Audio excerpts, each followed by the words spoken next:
A eleição para presidente mais acirrada dos últimos tempos nos Estados Unidos. De um lado, a democrata Kamala Harris, do outro, o republicano Donald Trump. Os dois se enfrentaram ontem pela primeira vez em um debate presidencial promovido pela rede de TV ABC News, na Pensilvânia. O debate foi retransmitido ao vivo em várias partes do mundo, inclusive aqui no Brasil. Kamala e Trump debateram durante 1h30, sem plateia e com os microfones desligados para que um não interrompesse a fala do outro. Os principais temas foram aborto, imigração, guerra na Ucrânia e na Palestina, além da invasão ao Capitólio. Em muitos momentos, Trump foi desmentido ao vivo pelos apresentadores da ABC News por espalhar mentiras. Kamala e Trump estão com quase a mesma quantidade de votos, de acordo com pesquisa dos jornais americanos. Os dois disputam preferência dos eleitores, sobretudo nos estados pêndulos, aqueles que podem definir a corrida até a Casa Branca. Quarta-feira, 11 de setembro de 2024.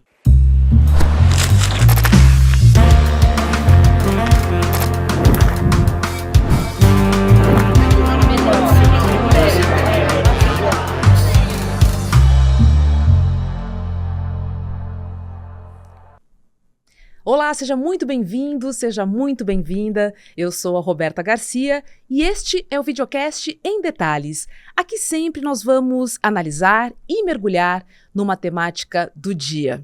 Hoje eu converso com Andrew Fishman, que é presidente e cofundador do The Intercept Brasil. Andrew, prazer falar com você. Obrigada por ter topado o nosso convite. Vamos falar sobre o debate, que aconteceu na noite de ontem. E a promotora pública da Califórnia, a Kamala Harris, usou toda a sua experiência, Eu senti um Donald Trump um pouco reativo, irritado, e, por outro lado, uma candidata tanto quanto debochada, com um sorrisinho lateral e tudo mais. Na sua opinião, qual foi o ponto alto do debate da noite de ontem, hein? Primeiro, obrigado pelo convite, feliz de estar aqui.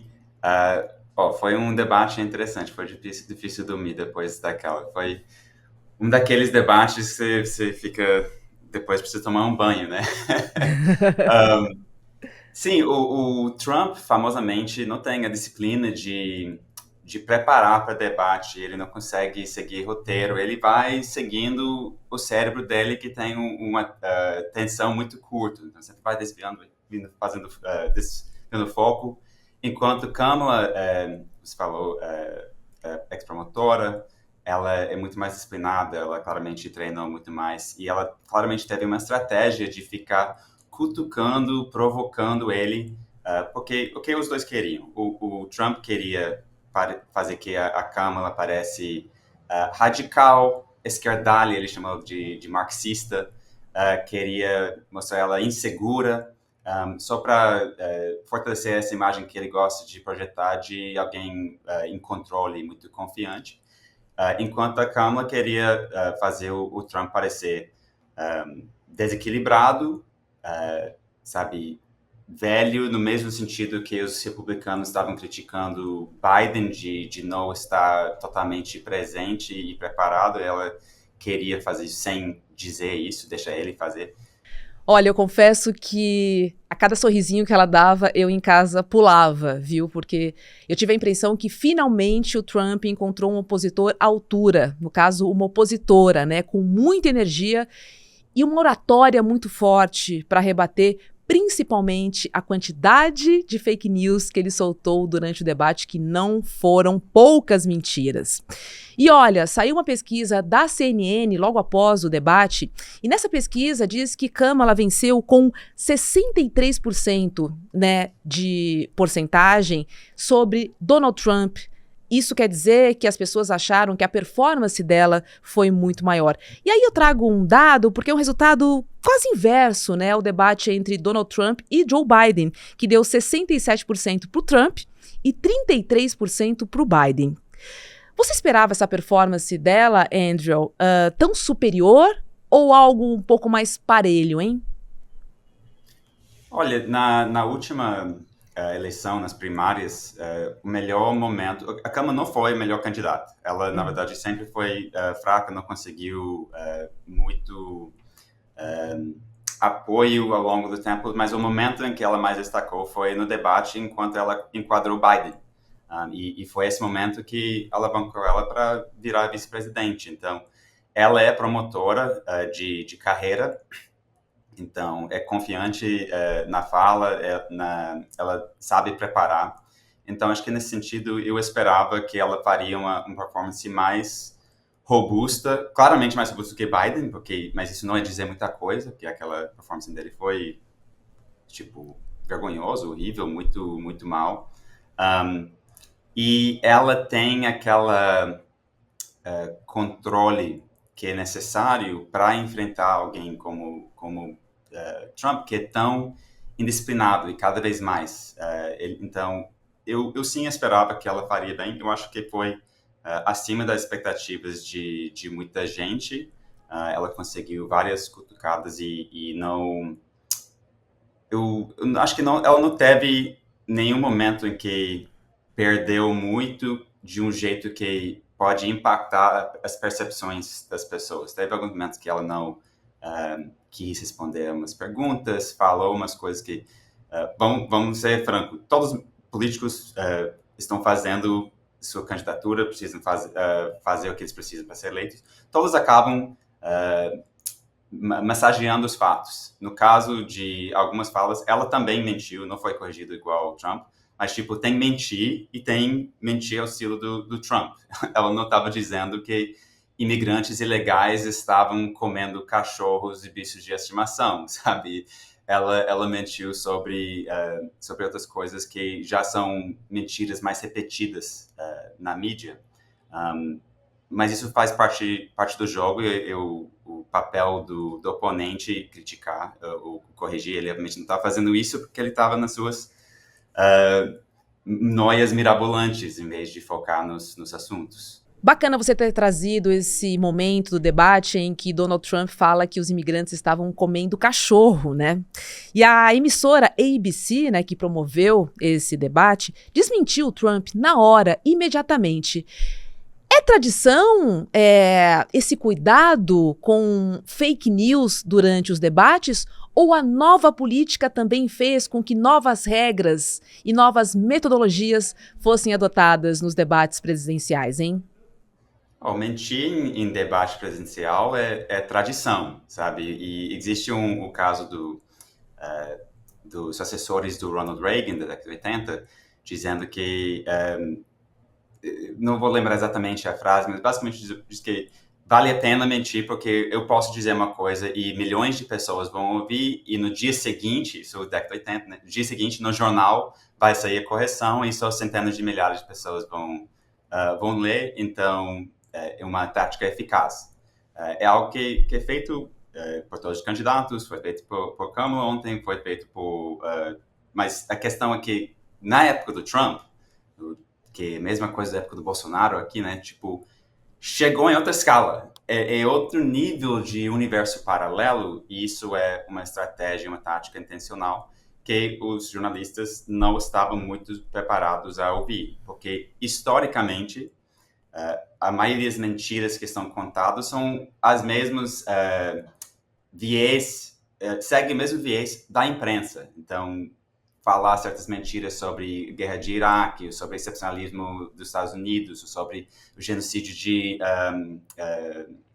indígenas nos Estados Unidos sabe, todas essas grandes mentiras de mitos do país. Uhum. Então, não teve essa necessidade de fazer essas correções, mas quando você tem um candidato que está totalmente saindo do roteiro, está dizendo que imigrantes ilegais estão comendo cachorros, dizem pessoas, estão dizendo por aí, está mentindo sobre tudo. Ele falou, acho que a coisa mais absurda, mais louca, mais do que essa dos cachorros, foi quando ele ficou repetindo várias vezes que a Câmara e os democratas queriam legalizar aborto não só no nono turno, mas pós-parto. Ou Pós-parto. seja, Foi. queria legalizar a execução de nenéns, que tipo, Uhum.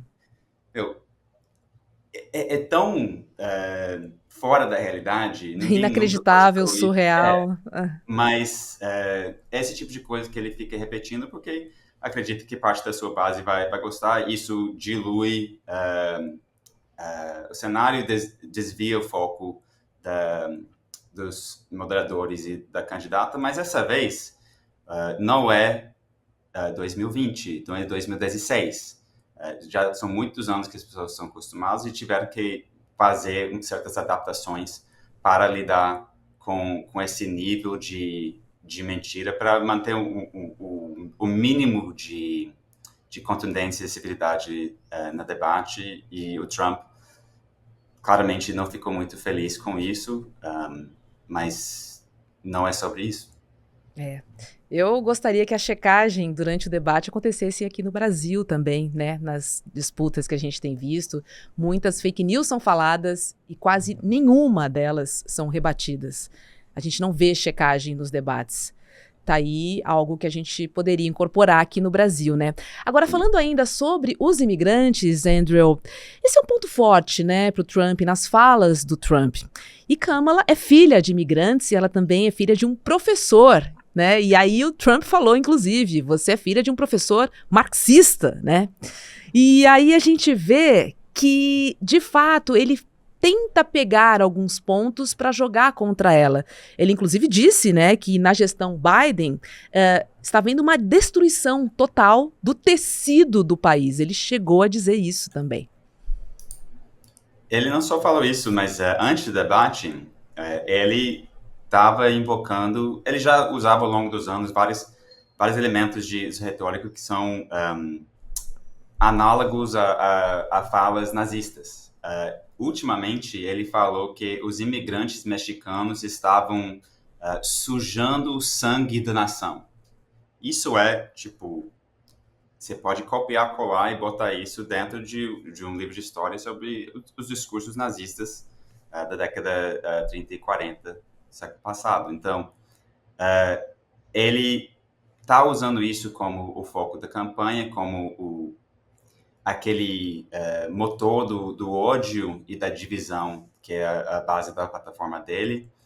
Na primeira pergunta, que era sobre economia, que é o assunto que é mais importante para os leitores agora, ele começou a falar mais ou menos, e imediatamente fez o pivô para falar sobre os imigrantes ilegais, perigosos, que estão destruindo, invadindo, atacando, etc.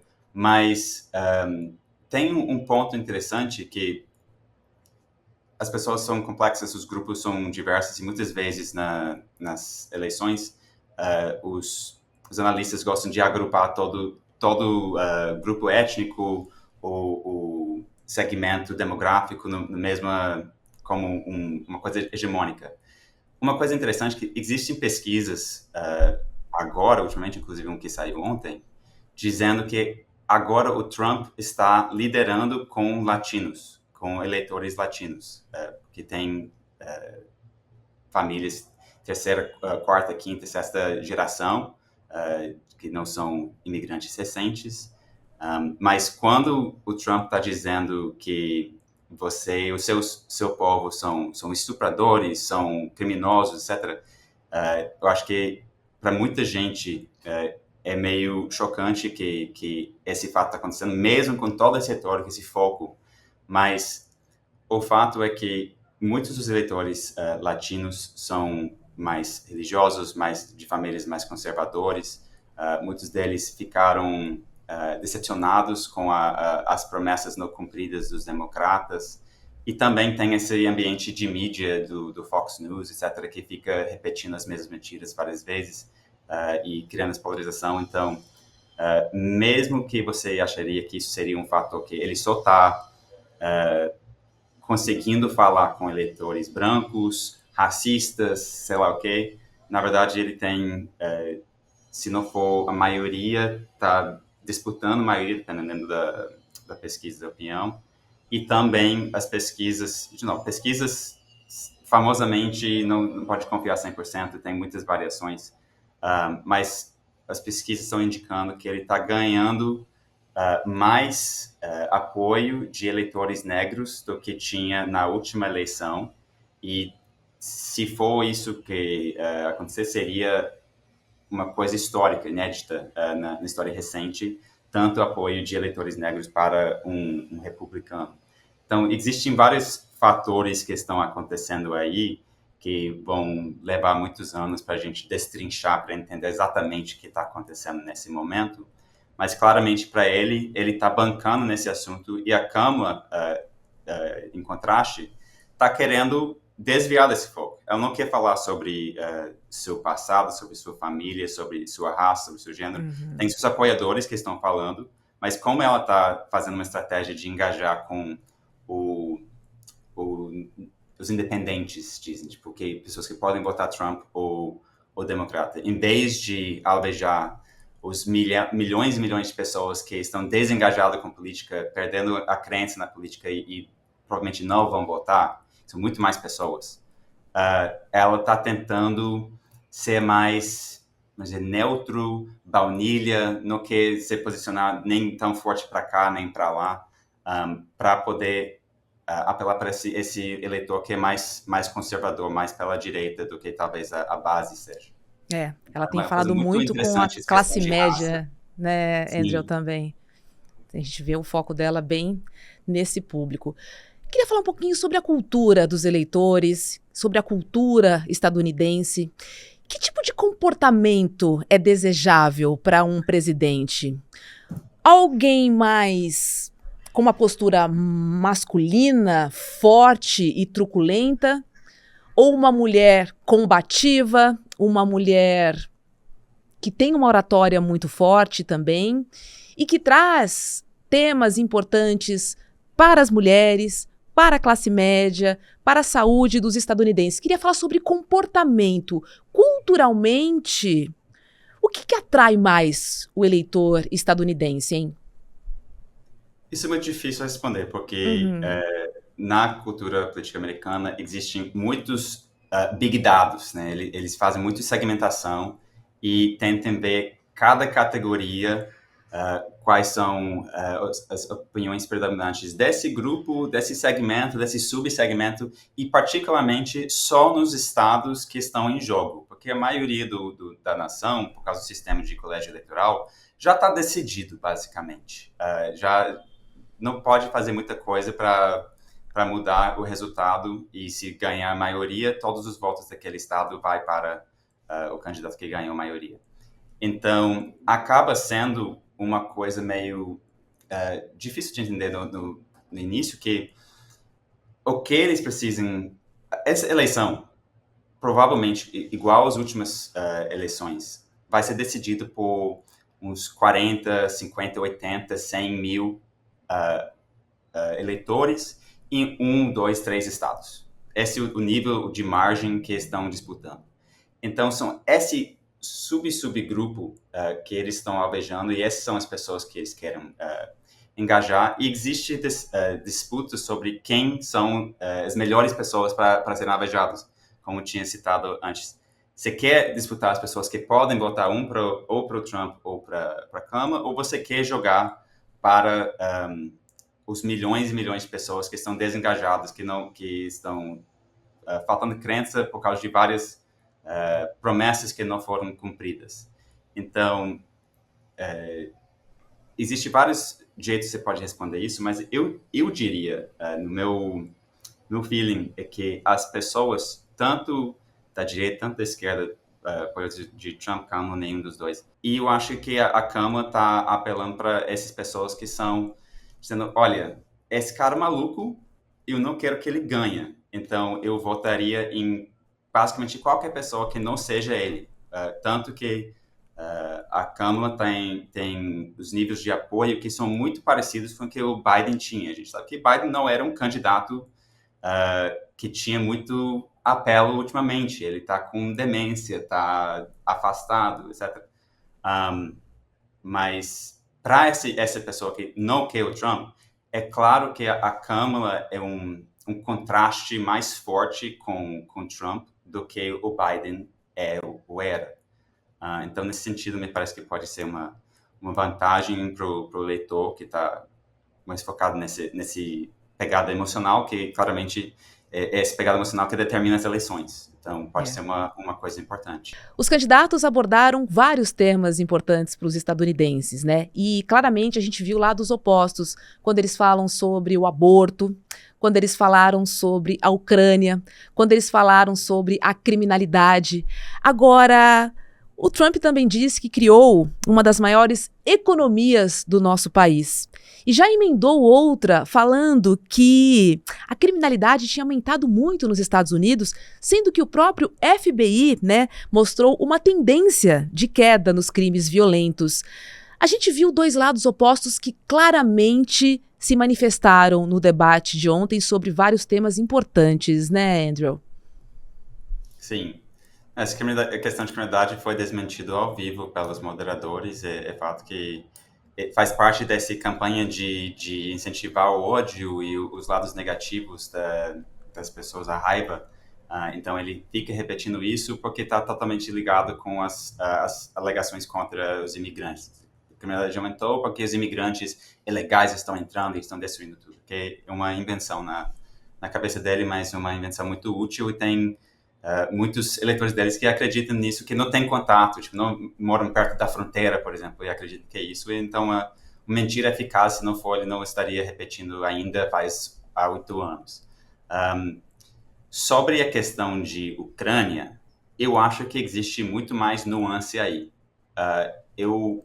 Se você olhar a história dessa guerra, que começa desde o fim da Guerra Fria, os Estados Unidos fez um acordo, Clinton prometeu que não fariam nenhum avanço do OTAN pelas fronteiras da Rússia. E desde então, todo ano estão avançando, provocando, cutucando e fazendo intervenções na Ucrânia, até o ponto que o Putin deu vários sinais que se eles não parassem, vai continuar. Eles continuaram apertando. Nesse momento, quando começou a guerra, tinha uma oportunidade para fazer uma trégua, para fazer um acordo. Tanto Zelensky da Ucrânia, tanto Putin da Rússia queriam esse acordo. E aí os Estados Unidos e Reino Unido mandou Boris Johnson, que era o primeiro-ministro da época, para falar com Zelensky, para pressionar ele para não aceitar o acordo. Porque os Estados Unidos, tanto que eles fizeram no Afeganistão, na década de 80, queriam tirar o sangue dos russos, queriam botar eles na parede. Só que o que aconteceu agora é que a gente está numa guerra com centenas de milhares de pessoas mortas, uma situação absolutamente catastrófica e absurdo.